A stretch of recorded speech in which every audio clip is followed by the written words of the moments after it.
The Horse and His Boy, Chapter 7, Aravis in Tashbaan. What had really happened was this.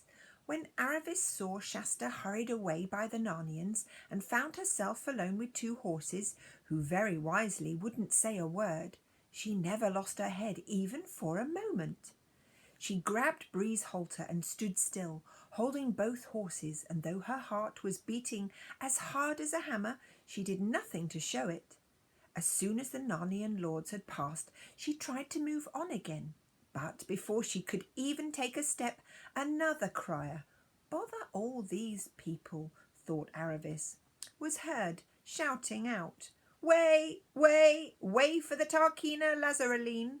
And immediately following the crier came 4 armed slaves, and then 4 bearers carrying a litter, which was all aflutter with silken curtains and all a jingle with silver bells, and which scented the whole street with perfumes and flowers.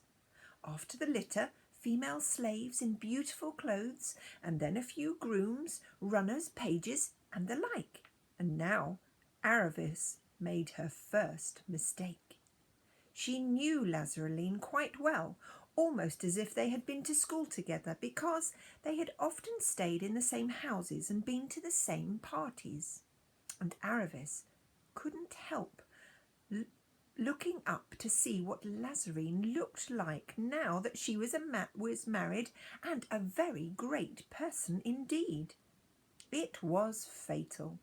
The eyes of the two girls met, and immediately Lazareline sat up in the litter and burst out at the top of her voice. "Aravis, what on earth are you doing here? Your father—" There was not a moment to lose. Without a second's delay, Aravis let go of the horses, caught the edge of the litter, swung herself up beside Lazareline, and whispered furiously in her ear, "Shut up! Oh, do you hear? Shut up! You must hide me. Tell your people." "But, darling," began Lazareline in the same loud voice. She didn't in the least mind people staring. In fact, she rather liked it. "Do what I tell you, or I'll never speak to you again," hissed Aravis. "Please, please be quick. Laz, it's frighteningly important. Tell your people to bring those 2 horses along. Pull all the curtains of the litter and get away somewhere where I can't be found, and do hurry." "All right, darling," said Lazareline in her lazy voice. "Here, 2 of you take the Tarkina's horses." This was to one of the slaves. "And now home. I say, darling, do you think we really want the curtains drawn on a day like this? I mean to say." But Aravis had already drawn the curtains, enclosing Lazareline and herself in a rich and scented, but rather stuffy, kind of tent. "I mustn't be seen," she said. "My father doesn't know I'm here. I'm running away." "My dear, how perfectly thrilling," said Lazareline. "I'm dying to hear all about it. Darling, you're sitting on my dress. Do you mind? Oh, that's better. It's a new one. Do you like it? I got it at—" "Oh, Laz, do be serious," said Aravis. "Where is my father?" "Didn't you know?" said Lazareline. "He's here, of course. He came to town yesterday, and he's asking about you everywhere. And to think of you and me being here together, and his not knowing anything about it. It's the funniest thing I ever heard." And she went off into giggles. She always had been a terrible giggler, as Aravis now remembered. "It isn't funny at all," she said. "It's dreadfully serious. Where can you hide me?" "No difficulty at all, my dear," said Lazareline. "I'll take you home.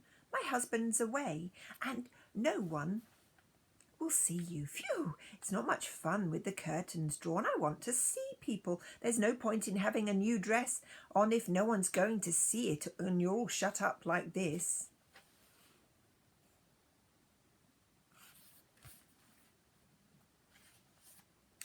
"I hope no one heard you when you shouted out like that," said Aravis. "Oh, no, darling," said Lazareline absent-mindedly.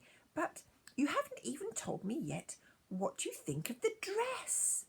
"Another thing," said Aravis. "You must tell your people to treat those 2 horses very respectfully. That's part of the secret. They're really talking horses from Narnia. Fancy, said Lazareline. How exciting! And oh, darling, have you seen the barbarian queen from Narnia? She's staying in the Tashbaan at present. They say Prince Rabadash is madly in love with her. There've been the most wonderful parties and hunts and things all this last fortnight. I can't see that she's so pretty myself, but some of the Narnian men are lovely. I was taken out on a river party the other day, and I was wearing my... How shall we prevent your people telling everyone that you've got a visitor dressed like a beggar's brat in your house? It might not be so easy. Oh, it might get round to my father. Now, don't keep on fussing, there's a dear, said Lazareline. We'll get you some proper clothes in a moment, and here we are. The bearers had stopped and the litter was being lowered. When the curtains had been drawn, Aravis found that she was in a courtyard, very like the one that Shasta had been taken into a few moments earlier in another part of the city. Lazareline would have gone indoors at once, but Aravis reminded her in a frantic whisper to say something to the slaves about not telling anyone of their mistress's strange visitor. Oh, sorry, darling. It had gone right out of my mind, said Lazareline. Here, all of you, and you, doorkeeper, no one is to be let out of the house today, and anyone I catch talking about this young lady will be first beaten to death and then buried alive, and after that will be kept on bread and water for 6 weeks. There. Although Lazareline had said she was dying to hear Aravis's story, she showed no signs of really wanting to hear it at all. She was, in fact, much better at talking than listening. She insisted on Aravis having a long and luxurious bath. Calamine baths are famous. And then dressing her up in the finest clothes before she would let her explain anything. The fuss she made about choosing the dresses nearly drove Aravis mad. She remembered now that Lazareline had always been like that, interested in clothes and parties and gossip. Aravis had always been more interested in bows and arrows and horses and dogs and swimming. You will guess that each other thought the other silly. But when at last they were both seated after a meal, it was chiefly whipped cream and jelly and fruit and ice in a beautiful pillared room, which Aravis would have liked better if Lazareline's spoilt pet monkey hadn't been climbing about all the time. Lazareline at last asked her why she was running away from home. When Aravis had finally finished telling her story, Lazareline said, "But, darling, why don't you marry Eoshta Tarkan? Everybody's crazy about him. My husband says he's beginning to be one of the greatest men in Calamin. He has been made the Grand Vizier now the old one's died. Didn't you know?" "I don't care. I can't stand the sight of him," said Aravis. "But, darling, only think. 3 palaces, and one of them, that beautiful one down on the lake, is positively ropes and pearls, I'm told. Baths of ass's milk, and you'd see me ever such a lot." "He can keep his pearls and his palaces as far as I'm concerned," said Aravis. "Oh, you always were a queer sort, Aravis," said Lazareline. "What more do you want?" In the end, however, Aravis managed to make her friend believe that she was in earnest and even to discuss plans. There would be no difficulty now about getting the 2 horses out of the north gate and then on to the tombs. No one would stop or question a groom in fine clothes leading a war horse and a lady's saddle horse down to the river, and Lazareline had plenty of grooms to send.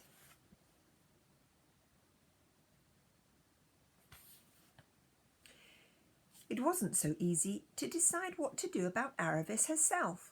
She suggested that she could be carried out in the litter with the curtains drawn, but Lazareline told her that litters were only used in the city, and the sight of one going out through the gate would be certain to lead to questions. When they'd talked for a long time, and it was all the longer because Aravis found it hard to keep her friend to the point. At last, Lazareline clapped her hands and said, "Oh, I've got an idea! There is one way of getting out of the city without using the gates.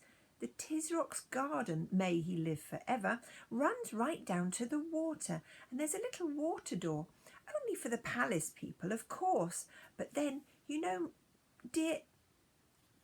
Here she tittered a little. "We are almost palace people. I say it is lucky for you that you came to me. The dear Tisrock, may he live forever, is so kind. We're asked to the palace almost every day, and it's like a second home. I love all the dear princes and princesses, and I positively adore Prince Rabadash. I might run in and see any of the palace ladies at any hour of the day or the night. Why shouldn't I slip in with you after dark and let you out by the water door? There are always a few punts and things tied up outside, and even if we were caught..." "All would be lost," said Aravis. "Oh, darling, don't get excited," said Lazareline. "I was only going to say, even if we were caught, everyone would only say it was one of my mad jokes. I'm getting quite well known for them. Only the other day, do listen, dear, this is frightfully funny." "I meant all would be lost for me," said Aravis, a little sharply. Oh, yes. Oh, I do see what you mean, darling. Well, can you think of a better plan?" Aravis couldn't, and answered, "No, we'll have to risk it. When can we start?" "Oh, not tonight," said Lazareline. "Of course not tonight. There's a great feast on tonight. I must start getting my hair done for it in a few moments, and the whole palace will be ablaze with lights, and such a crowd too. It would have to be tomorrow night." This was bad news for Aravis, but she had to make the best of it. The afternoon passed very slowly, and it was a relief when Lazareline went out to the banquet, for Aravis was very tired of her giggling and all her talk about dresses and parties, weddings and engagements and scandals. She went to bed early, and that part she did enjoy. It was so nice to have pillows and sheets again. But the next day passed very slowly. Lazareline wanted to go back on the whole arrangement, and kept on telling Aravis that Narnia was a country of perpetual snow and ice, inhabited by demons and sorcerers, and she was mad to think of going there. "And with a peasant boy too," said Lazareline. "Darling, think of it. It's not nice." Aravis had thought of it a good deal, but she was so tired of Lazareline's silliness by now that, for the first time, she began to think that travelling with Shasta was really rather more fun than fashionable life in Tashbaan. So she only replied, "You forget that I'll be a nobody, just like him, when we get to Narnia. And anyway, I promised." "And to think," said Lazareline, almost crying, "that if only you had sense, you could be the wife of the Grand Vizier." Aravis went away to have a private word with the horses. "You must go with the groom a little bit before sundown, to the tombs," she said. "No more of those packs. You'll be saddled and bridled again, but there'll have to be food in Hwyn's saddlebags and a full water-skin behind yours, Bree. The man has orders to let you both have a good long drink at the far side of the bridge. And then Narnia and the north," whispered Bree. "But what if Shasta is not at the tomb?" "Wait for him, of course," said Aravis. "I hope you've been quite comfortable." "Never better stabled in my life," said Bree. "But if the husband of that twittering Tarkina friend of yours is paying his head groom to get the best oats, then I think the head groom is cheating him." Aravis and Lazareline had supper in the pillared room. About 2 hours later, They were ready to start. Aravis was dressed to look like a superior slave girl in a great house and wore a veil over her face. They had agreed that if any questions were asked, Lazareline would pretend that Aravis was a slave she was taking as a present to one of the princesses. The two girls went on foot. A very few minutes brought them to the palace gates. Here there were soldiers, of course, on guard, but the officer knew Lazareline quite well and called his men to attention and saluted. They passed at once into the hall of black marble. A fair number of courtiers, slaves, and others were still moving about here and there, but this only made the two girls less conspicuous. They passed on into the hall of pillars, and then into the hall of statues and down the colonnade, passing the great beaten copper doors of the throne room. It was all magnificent beyond description, what they could see of it in the dim light of the lamps.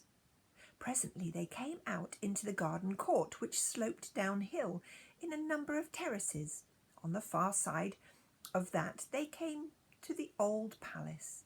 It had already grown almost quite dark, and now they found themselves in a maze of corridors lit only by occasional torches fixed into brackets in the walls. Lazareline halted at a place where you had to go either left or right. "Go on, do go on," whispered Aravis, whose heart was beating terribly, and who still felt that her father might run into them at any moment. "I'm just wondering," said Lazareline. "I'm not absolutely sure which way we go from here. I think it's the left. Yes, I'm almost certain it's the left. What fun this is." They took the left-hand way and found themselves in a passage that was hardly lit at all, and which soon began going down steps. "Oh, it's all right," said Lazareline. "I'm sure we're right now. I remember these steps." But at that moment a moving light appeared ahead. The second later there appeared from round a distant corner the dark shapes of two men walking backwards and carrying tall candles. And of course it is only before royalties that people walk backwards. Aravis felt Lazareline grip her arm, that sort of sudden grip which is almost a pinch and which means that the person who's gripping you is very frightened indeed. Aravis thought it odd that Lazareline should be so afraid of the Tisroc, if he really were such a friend of hers. But there was no time to go on thinking. Lazareline was hurrying her back up the stairs to the top, on tiptoe and groping wildly along the wall. "Here's a door," she whispered. "Quick!" They went in, drew the door very softly behind them, and found themselves in pitch darkness. Aravis could hear by Lazareline's breathing that she was terrified. "Tash preserve us," whispered Lazareline. "What shall we do if he comes in here? Can we hide?" There was a soft carpet under their feet. They groped forward into the room and blundered on to a sofa. "Lie down behind it," whispered Lazareline. "Oh, I do wish we hadn't come." There was just room between the sofa and the curtain wall, and the two girls got down. Lazareline managed to get the better position and was completely covered. The upper part of Aravis's face stuck out from behind the sofa, so that if anyone came into the room with a light and happened to look in exactly the right place, they would see her. But of course, because she was wearing a veil, what they would see was not like a forehead and a pair of eyes. Aravis shoved desperately to try and make Lazareline give her a little bit more room, but Lazareline, now quite selfish in her panic, fought back and pinched her feet. They gave it up and lay still, panting a little. Their own breath seemed dreadfully noisy, but there was no other noise. "Is it safe?" said Aravis at last in the tiniest possible whisper. I think so," began Lazareline, "but my poor nerves." And then came the most terrible noise they could have heard at that moment. The door was opening, and then came light. And because Aravis couldn't get her head any further in behind the sofa, she saw everything. First came two slaves, deaf and dumb, as Aravis rightly guessed, and therefore used at the most secret of councils. They were walking backwards and carrying the candles. They took up their stand, one at each end of the sofa. This was a good thing, for of course it was now harder for anyone to see Aravis once the slave was in front of her, and she was looking between his heels. Then came an old man, very fat, wearing a curious pointed cap, by which she immediately knew that he was the Tisroc. At least the least of the jewels with which he was covered was worth more than all the clothes and weapons of the Narnian lords put together. But he was so fat, and such a mass of frills and pleats and baubles and buttons and tassels and talismans, that Aravis couldn't help thinking that the Narnian fashions, at any rate for the men, looked nicer. After him came a tall man with a feathered and jewelled turban on his head and an ivory-sheathed scimitar at his side. He seemed very excited, and his eyes and teeth flashed fiercely in the candlelight. Last of all came a little hump-backed, wizened old man, in whom she recognised, with a shudder, the new Grand Vizier and her own betrothed husband. As soon as all three entered the room and the door was shut, the Tisroc seated himself on the divan with a sigh of contentment. The young man took his place standing before him, and the Grand Vizier got down on his knees and elbows and laid his face flat on the carpet. And that is the end of the chapter.